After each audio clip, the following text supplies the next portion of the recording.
성탄절 전 4주를 우리가 대강절이라 그럽니다. 오늘 4주 첫 주가 되는 오늘부터 성탄절 전주까지 대강절인데, 이 대강절은 이미 오신 예수님을 기뻐하고 축하하고 또 다시 오실 예수님을 기다리는 것이 대강절입니다.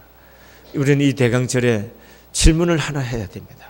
그게 뭐냐 하면은, 왜 예수 그리스도께서 이 세상에 오셨는가 하는 겁니다. 여러분, 성경은 예수에 대해서 말하고 있습니다.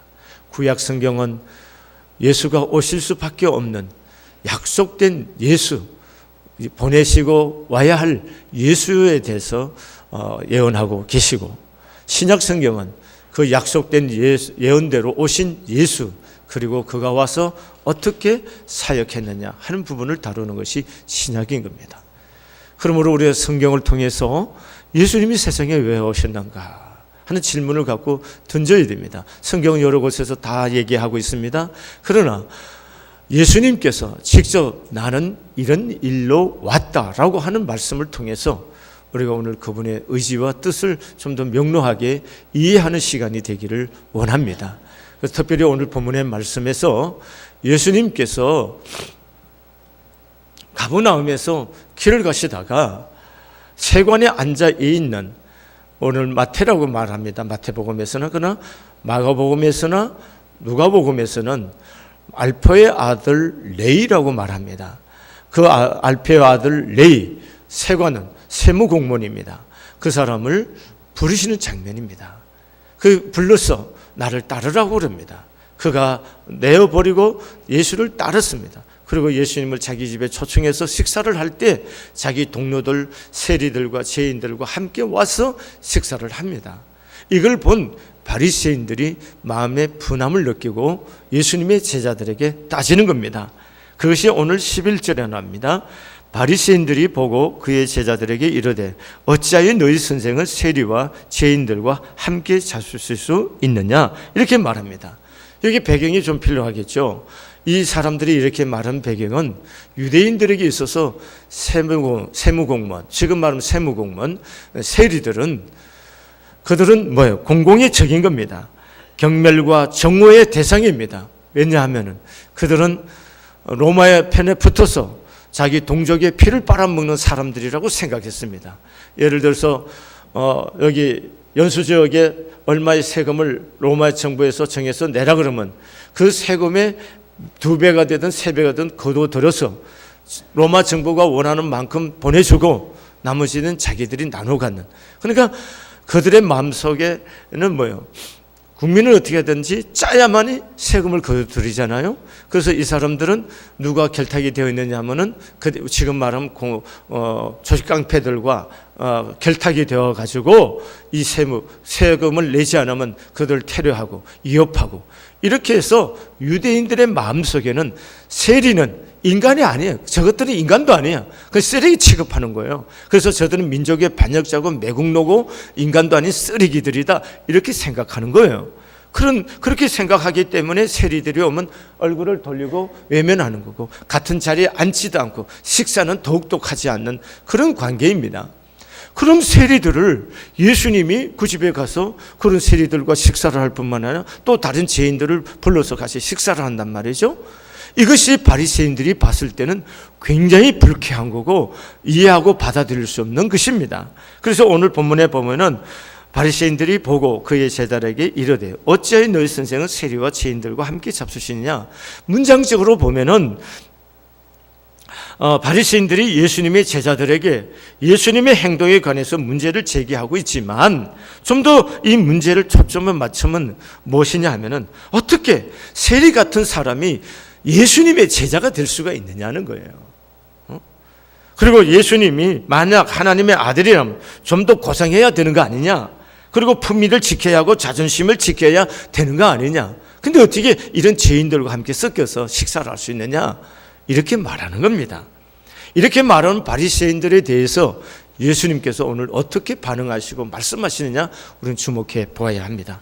다 12절과 13절을 소리내 읽도록 하겠습니다. 시작. 예수께서 들으시고 이르시되 건강한 자에게는 의사가 쓸데없고 병든 자에게라 쓸데있느니라. 너희는 가서 내가 궁예를 원하고 제사를 원하지 아니하노라 하신 뜻이 무엇인지 배우라. 나는 의인을 부르러 온 것이 아니요 죄인을 부르러 왔노라 하시니라. 아멘. 자, 예수께서 내가 온 이유를 밝힙니다. 내가 온 것은 의인을 부르러 온 것이 아니고 누구를 부르러 왔다고요? 죄인을 부르러 왔다는 겁니다. 그럼 예수님의 의도가 여기에 명료하게 나타나는 겁니다. 우리들이 해석해서 예수님이 이래서 오셨다는 것이 아니고 예수님 자신이 나는 이러이러한 일로 인하여 왔다라고 말합니다. 그 이유가 뭡니까? 죄인들을 위하여 왔다는 거예요. 자, 뭐라고요? 죄인을 부르러 왔노라. 이렇게 말씀하시는 것입니다. 여러분, 그 예수님은 2000년 동안 우리들에게 지금 여기서도 예수님은 누구를 부르시겠습니까? 의인을 부르십니까? 죄인을 부르십니까? 죄인을 부르십니다. 오늘 여기 부르심 받은 여러분과 저는 다 어떤 사람들이에요? 죄인들이에요. 그럼 생각해 보세요. 교회란 곳이 뭐 하는 곳이에요? 죄인들이 모인 집합소예요. 여기는 건강한 사람들이 아니에요. 다 죄인들이 모였어요. 의로운 사람들이 아니에요. 죄인이 모였어요. 그래서 예수의 십자가의 보혈로 말미암아 우리가 의롭담을 받은 죄인들이란 말씀입니다. 그렇기 때문에 교회는 온전할 수가 없어요. 온전할 수가 없어요. 문제가 있는 것이에요. 이게 왜 그럴까요? 죄인들이 모인 곳이기 때문에 그렇습니다. 이걸 이해하자는 거예요. 그럼 오늘 예수님 앞에 부르심 받은 여러분과 제가 다 뭐라고요? 죄인이라. 그런데 우리의 가슴속에 내가 죄인인데 나 같은 죄인을 살리셨다고 하는 이 놀라운 감격과 기쁨이 우리 안에 있을 때 우리의 삶은 새로워질 수가 있는 겁니다. 여러분, 찬송가 305장에 나 같은 죄인 살리신 주 은혜 놀라와 잃었던 생명 찾았고 광명을 얻었던 찬송이 있습니다. 우리 무반주로 한번 불러보시겠어요? 시작. 나 같은 죄인 살리신 주 은혜 놀라와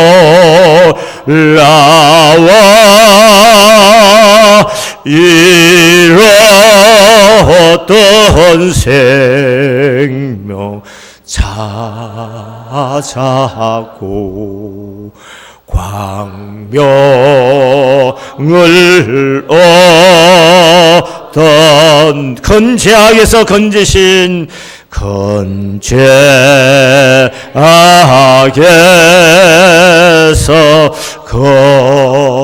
건지신 주 은혜 고마워 나 처음 믿던 그 시가 귀하고 귀하다. 네, 이 찬송을 작사하신 존 누턴이라는 사람은 원래 노예 상인이었습니다. 그런 그가 예수를 만나고 난 다음에 나 같은 죄인을 살리신 하나님의 은혜가 너무 고마워서 이 작사를 한 것입니다. 오늘 여러분과 저도 여러분이 예수를 만난 여러분 가슴속에 고백이 뭘까? 나 같은 죄인 어찌 살려놓았습니까? 이것이 우리가 믿는 사람들의 고백이어야 될 줄로 믿습니다. 또한 예수께서 말씀하십니다. 병든 자에게라여 의사가 필요하지 않느냐? 나는 병든 사람을 부르러 왔다. 나는 건강한 사람을 위해서 온 것이 아니고 병든 사람을 위해서 왔다. 그럼 교회란 것이 뭐예요? 병든 사람들이 모이는 곳. 이게 교회입니다. 그러면 이 교회에서 뭐예요? 죄인이 예수 그리스도의 십자가의 보혈로 의롭다함을 받고 병든 사람이 치유를 받아 회복되는 것이 교회인 줄로 믿습니다. 오늘 사랑하는 교회 여러분, 여러분과 나를 부르신 그 예수께서 오늘 죄인됨을 아시고 불렀습니다. 이 죄인이란 걸 기억해야 됩니다. 여러분, 그래서 우리는 누구를 정죄하는 자리에 있을 수가 없어요. 누구를 판단하는 자리에 있을 수가 없어요. 왜냐하면 내가 죄인이기 때문입니다. 내 손에 덜보를 먼저 빼고야 남의 눈에 티를 빼라고 말씀하신 예수님 말씀처럼 우리는 정죄하는 데 빠르지 마시고 긍휼히 여기고 불쌍히 여기고 사랑하는데 우리의 마음이 먼저 갈 수 있기를 바랍니다. 또한 우리가 한 가지 또 본문을 통해서 생각합니다. 마가복음, 누가복음에서는 알페의 아들 레이를 불렀었다 이렇게 말합니다. 여러분, 세리, 그 당시 아까 말씀드렸지만 인간 취급받지 않던 그런 세리기 같은 인간, 그게 세리입니다.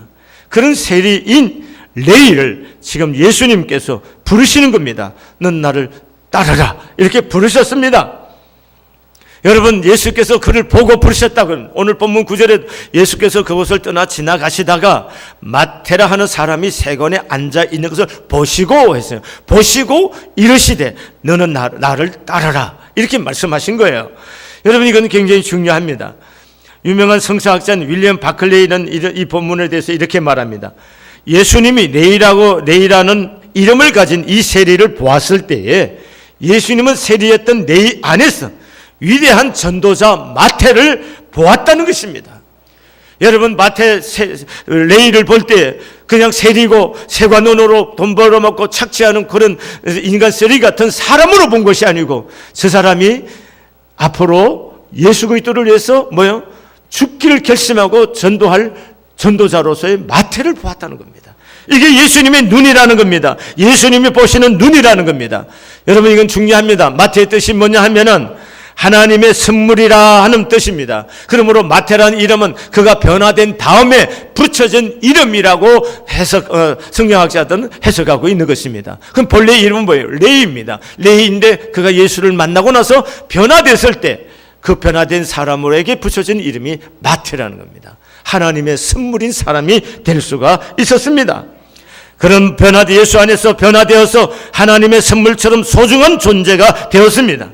마태는 천대받는, 그리고 많은 사람들에게 손가락질 받는 세리였습니다. 그럼에도 불구하고 그가 관리의 특유한 관찰력을 가지고, 관리가 된다는 것은 옛날에 관리라는 건 쉽지 않잖아요. 원래 공부 잘해야 관리가 되는 거 아니에요? 여러분 잘 보세요. 공부 못하고 글 못 쓰는데 관리가 어떻게 되겠어요?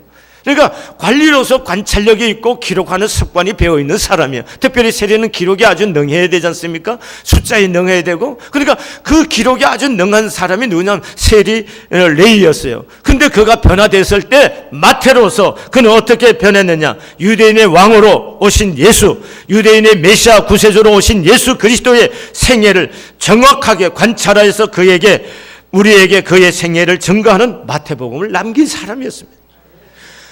유대인들에게 있어서 인간 쓰레기같이 취급받던 알페의 아들 레이가, 그가 예수를 만나 성령 안에서 변화돼서 새 사람이 됐을 때 모든 인류가 예수를 만날 수 있는 마태복음을 기록해서 우리에게 남겨주셨다는 것입니다. 예수님은 바로 레이를 볼 때 그렇게 변화되는 마태를 보고 그를 부르셨다는 겁니다. 예수님은 그를 부르실 때 바로 그런 변화된 모습을 보는 거예요. 가능성을 보고 변화된 후에 그 모습을 보려고 언제나 접근하고 사람을 부르시는 예수님이시다는 거예요. 이것은 우리에게 놀라운 은혜가 아닐 수가 없습니다. 이 가능성의 안목을 가지고 사람을 보고 이 사람을 부르시는 예수님, 그분이 우리의 주님이신 줄로 믿습니다. 여기 계신 여러분과 저도 우리가 인간적으로 그렇게 쓸만한 사람이 아닌 건 저 자신이 너무 압니다. 저는 여러분 모르겠는데 저는 그래요. 그런데 하나님이 나를 부르셔서 나를 들어서 써주시는 거예요. 제가 30년 넘어도 잊혀지지 않는, 그리고 잊을 수 없는 일이 하나 있습니다. 그게 뭐냐면 제가 27살 때 전에 어느 교회 전도사로 부임을 했습니다. 27살.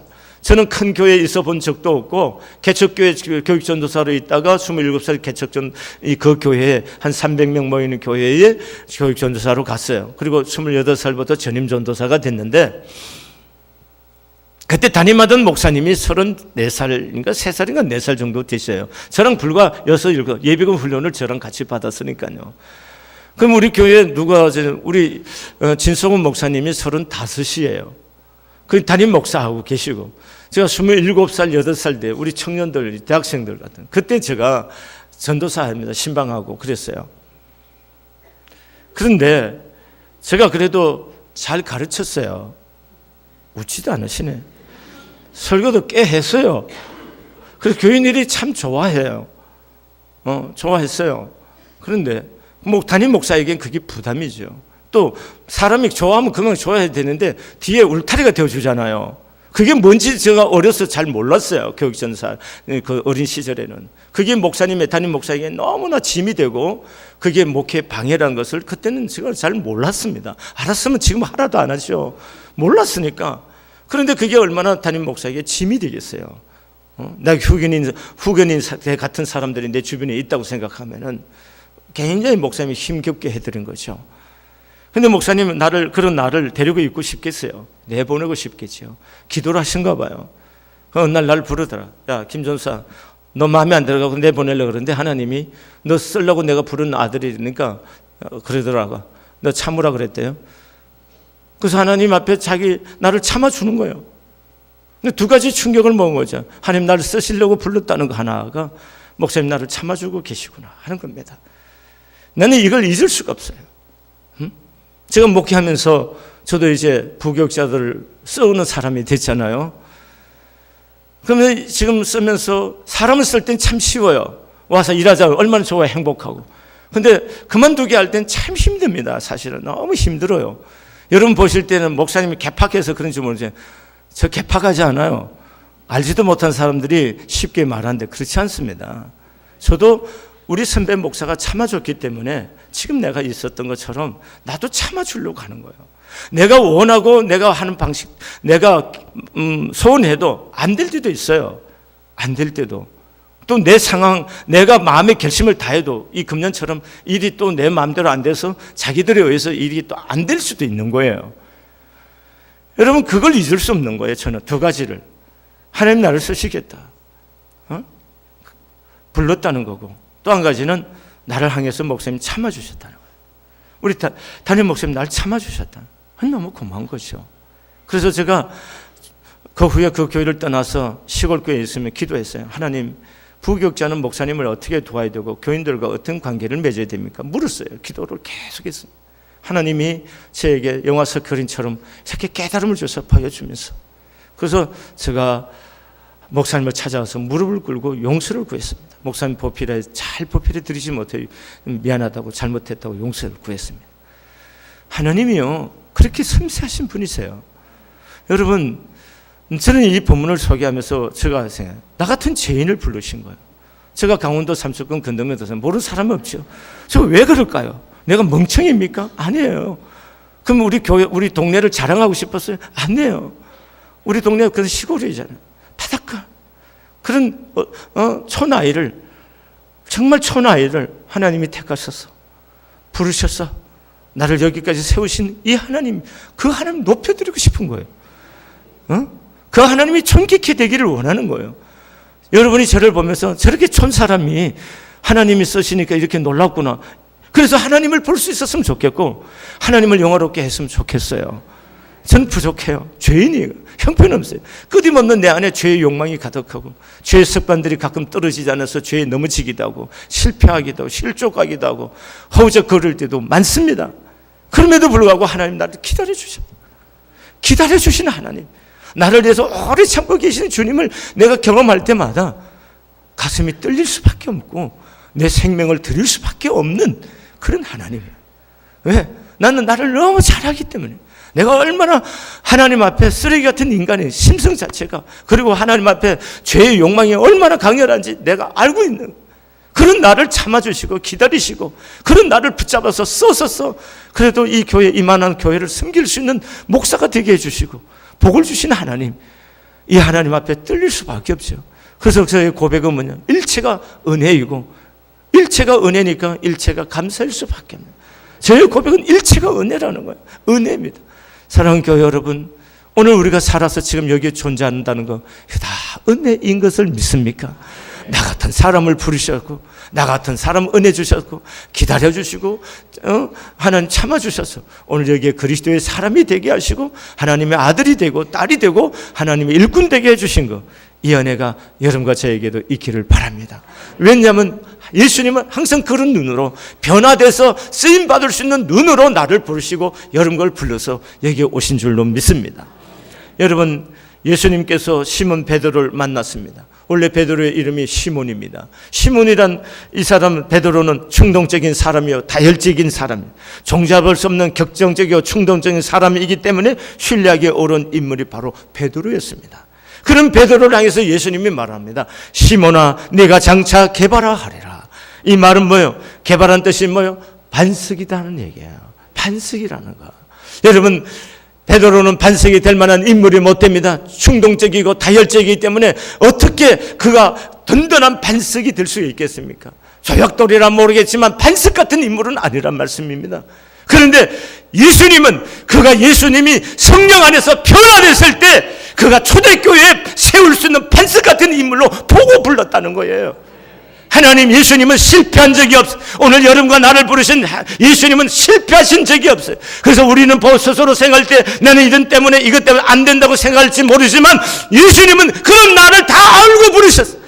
베드로의 극경적인 성격, 그가 변덕스러운 거, 다혈적인 거 다 알면서도 예수님 부르셔서 성령 안에서 그를 변화시켜서 그가 교회, 초대교회 반석이 되게 해주시고 인간 쓰레기로 취급받던 그를 부르셔서 예수 유대인들에게 복음을 전한, 그를 증오하는 유대인들에게 복음을 전할 수 있는 마태복음, 너희들이 기다리는 메시아가 바로 이분이시다는 사실을 증거하는 마태복음을 기록하게 하는 이 예수님의 놀라운 은혜를 잊지 마시기를 바랍니다.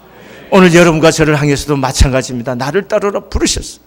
여러분과 나를 형편을 따라 부르신 거 아니에요. 다 알면서 부르세요. 다 아십니다. 내 허물도 알고 내 약함도 알고 내 죄질, 제 성격도 알고 내 체질을 다 아신 그 하나님이 오늘 여러분과 나를 부르신 줄로 믿습니다. 다만 여러분과 내가 변해야 돼. 뭘로 변해? 성령으로 말미암아 변화되어야 돼요. 변화될 때만이 하나님의 영으로 우리가 쓰임을 받을 수 있어요. 변화되는 이유가 뭡니까? 성령의 다스림을 받아야 되는 거예요. 내 생각과 내 의지가 아닌 성령 그분에게 그분의 뜻을 묻고 그분 안에서 나를 내려놓고 인도함을 받고 다스림을 받을 때만이 우리가 쓰임 받을 수 있는 인물이 될 수가 있다는 거예요. 오늘 하나님은 여러분과 나를 그렇게 가능성을 보고 부르셨습니다. 오늘 여러분과 제가 진정 이 부르심 앞에 진정으로 성령의 은혜 앞에 나를 내려놓고 내 생각과 내 마음을, 내 말을 다 내려놓고 그분이 이 사건, 이 일로 인해서 내게 뭘 말씀하실까 들을 수 있는 그런 겸비한 마음을 가질 수 있기를 바랍니다. 그리하시면 하나님의 영이 여러분들 속에 운행하셔서 여러분들이 세상에 감당치 못하는 축복된 증인들이 될 줄로 믿습니다. 저는 이 본문을 읽으면서 이런 생각을 해봐요. 아니, 예수님이 길을 가시다가 세관에 마태가 레이가 앉아있는 거 보고 너 따르라, 나를 따르라. 누가복음 5장 28절에 보면은 그가 모든 것을 버리고 일어나 따르더라 이렇게 말씀했는데, 아니 가다가 너 나 따라 그 한 말 한마디 마태가 어떻게 그렇게 할 수 있겠느냐는 거예요. 그래서 보세요, 세리잖아요. 세리니까 여러분 심리적으로 잘 보세요. 마태가 사람들한테 얼마나 무시를 당하겠어요. 돈은 있습니다. 돈 있다고 다 유세하는 세 아니잖아요. 사람이 돈이 있어도 쓰레기 취급을 받고 사람들에게 관계가 없고, 그럼 뭐예요? 인간이 사는 재미가 없는 거잖아요. 그러면 취급을 그렇게 받으니까 세리의 마음속에 오기가 생겨갖고, 좋아, 니들 나를 무시해? 그래서 더 세금을 가중하게 물리고 그들에게 복수심에 불타고, 그래서 악착같이 돈만 긁어 모아갖고 어떻게 해볼 그런 마음도 있잖아요. 세리라는 게 사실은 돈에 대한 탐욕이 가득한 사람들인데, 그런 가원에 대해서 눈이 멀어 있는 사람이 어떻게 예수님이 한마디 너 나를 따르라는 그 말에 다 버리고 예수를 따라갈 수 있겠느냐, 예수의 제자가 될 수 있겠느냐는 거예요. 이것은 우리가 성경에 기록하지 않았지만 잘 생각해 볼 문제입니다. 저는 이렇게 보는 거예요. 이미 이 마태의 마음속에 여러 가지 심리적인 변화가 일어났다고 보는 겁니다. 여러분,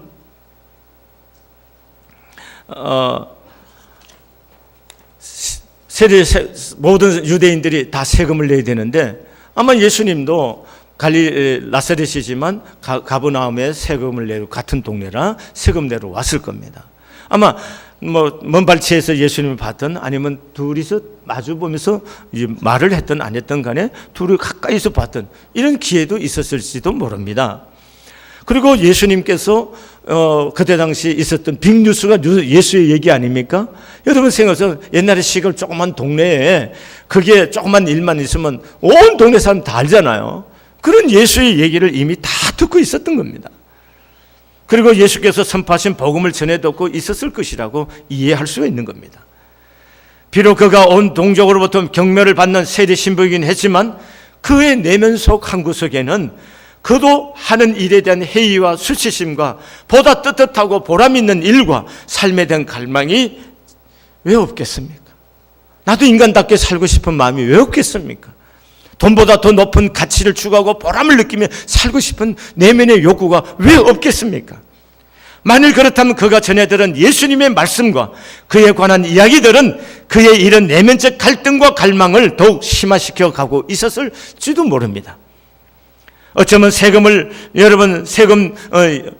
받는 자리에 있으면서도 이 자리가 아닌 보다 높은 또 다른 삶을 살고 싶었을 거예요.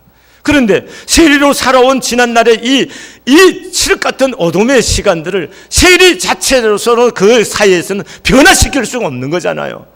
그렇잖아요? 자기 직업을 어떻게 버리겠습니까? 어떻게 변할 수가 있겠습니까? 씻을 수도 없는 거잖아요. 그런데 지금 자기 인생에 대해서 만족하지 못하고 불만이란 말이에요. 내 인생이 이렇게 살고 싶지 않다는 내면의 갈등이 있는 거란 말이죠. 오늘 여러분 가운데 지난날의 삶에 대해서 벗어나고 싶고 뭔가 지난날과 삶의 격이 다르고 질이 다른 인생을 살고 싶은데 어떻게 살아야 될지 모르고 고민하고 있습니까? 그리고 지금의 내 삶에 대해서 뭔가 만족하거나 기쁘거나 행복하지 않고 불만이 있고 불만족하다면 여러분들도 변하고 싶으시지 않겠습니까? 그렇다면 오늘 이 예수를 만나셔야 됩니다. 여러분, 이 마태의 마음속에 자신의 더러운 과거를 청산하고 새로워지고 싶은데 자기 자신으로는 전혀 불가능한 이 현실 앞에서 나도 저분처럼 살 수는 없을까? 저분이 나 같은 사람도 제자를 받아주지는 않을까? 이런 갈망이 일어났으라고 보는 겁니다. 그 모든 인생의 희망과 기회를 예수님에게서 그가 찾고 있었을 것이라고 생각해 보는 겁니다.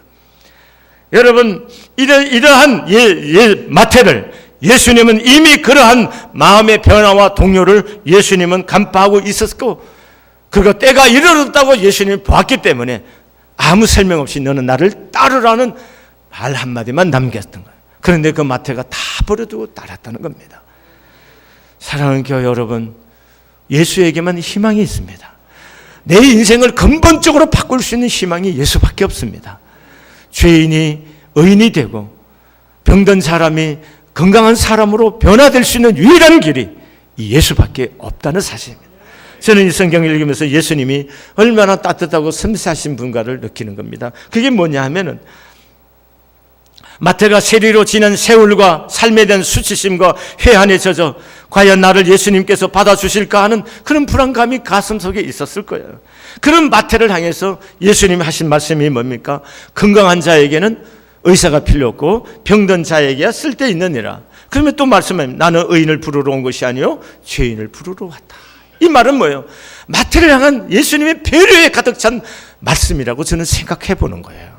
여러분, 예수님이 이렇게 우리에게 섬세하신 분입니다. 아무렇게나 취급하고 따라오려면 따라오고 아니에요. 그에 맞는 말과 그에 맞는 모든 환경을 만들어서 그 마음을 만지시고 치유하시면서 이끌어 가시는 이 예수님의 따뜻한 배려를 우리가 기억하시기를 바랍니다. 여러분이 예수님 앞에 부르심 받을 때 내가 어떻게 할까를 너무 걱정하지 마세요. 그것까지도 예수님이 다 하십니다. 다만 그분을 따르라 할 때 모든 것을 버려두고 따르기만 하면은 그 속에 하나님의 역사가, 하나님의 생명의 역사가 일어나게 될 줄로 믿습니다. 죄인을 부르러 오시고 병든 자를 부르러 오셔서 우리를 회복시키고 치료하시고 의롭게 하시고 하나님의 나라의 병사가 되고 일꾼이 되게 하셔서 하나님의 영광받는 하나님의 축복의 통로가 되게 하시고는 그분의 의지가 오늘 여러분의 삶 속에 일어날 수 있기를 바랍니다. 기도하시겠습니다. 사랑하시는 하나님 아버지, 죄인을 부르러 이 땅에 오시고 병든 자를 찾아서 이 땅에 오신 주님, 오늘 우리가 죄인이시고 우리가 영혼과 삶이 병이 들은 인간들임을 고백합니다. 오늘 예수 그리스도의 십자가의 벌로 우리를 죄 없다고 사함받게 하시고 의롭다 해주시고 우리의 영혼을 하나님의 말씀과 성령으로 말미암아 우리를 치유해 가고 계시는 주의 은혜를 진심으로 감사를 드립니다. 이승한 교회가 죄인을 잘 부르는 교회가 되게 해주시고 병든 자를 잘 치료하는 말씀과 성령의 역사가 있는 교회가 되게 하셔서 아버지, 이 교회를 통해서 수많은 영혼이 구원을 받고 치유받는 역사가 이 재단을 통해서 일어나게 하여 주시옵고, 새해 우리를 부르신 하는 예수님의 부르심을 따라 아버지 은혜로 감사하고 감격함으로 따라 나설 수 있게 하시고, 예수님을 따름으로 우리 인생이 근원적으로 변화되는 역사들이 있게 하여 주옵소서. 하늘 문을 여시고 여호와의 은총을 입혀 주셔서 우리 모든 교우들이 새해는 진정 예수 따르는 사람들, 예수 그리스도의 사람으로 살게 해주시고, 주의 나라와 영광을 위해서 우리의 온 생애를 던질 수 있는 그런 축복된 증인들이 되게 해 주시옵소서. 내 생각과 내 의지가 중요한 것이 아니고 성령 하나님께 내려놓고 묻고 의지하고 따를 수 있는 겸비한 마음을 원하시오니, 그 겸비한 마음을 우리 모두가 가질 수 있도록 성령님이여 축복해 주시옵소서. 예수님의 거룩하신 이름으로 감사하며 기도드렸습니다. 아멘.